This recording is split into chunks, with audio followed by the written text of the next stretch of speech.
Indeks harga konsumen Provinsi Sumatera Selatan pada bulan Juni 2021 tercatat deflasi sebesar minus 0,01%.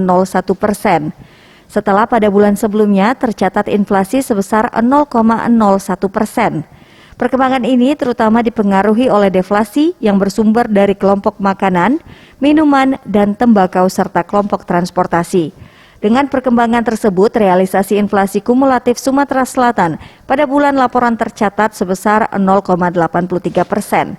Secara tahunan, inflasi IHK Juni 2021 tercatat sebesar 1,24%, lebih rendah dibanding inflasi nasional yang sebesar 1,33% dan inflasi Sumatera sebesar 1,76%. Deflasi kelompok makanan, minuman, dan tembakau tertahan oleh kenaikan harga telur ayam ras dan buah naga. Kenaikan harga telur ayam ras disebabkan oleh kenaikan harga produksi sejalan dengan kenaikan harga pakan ternak seperti jagung, soybean meal, dan meat bone meal. Kenaikan harga komoditas buah naga terjadi pada buah naga dengan andil inflasi sebesar 0,01%, didorong oleh meningkatnya konsumsi buah-buahan di tengah pandemi. Tim Liputan Sriwijaya TV.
Kenaikan harga telur ayam ras disebabkan oleh kenaikan harga produksi sejalan dengan kenaikan harga pakan ternak seperti jagung, soybean meal, dan meat bone meal.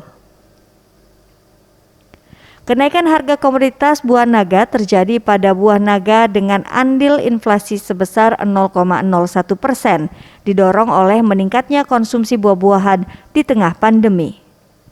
Tim Liputan Sriwijaya TV.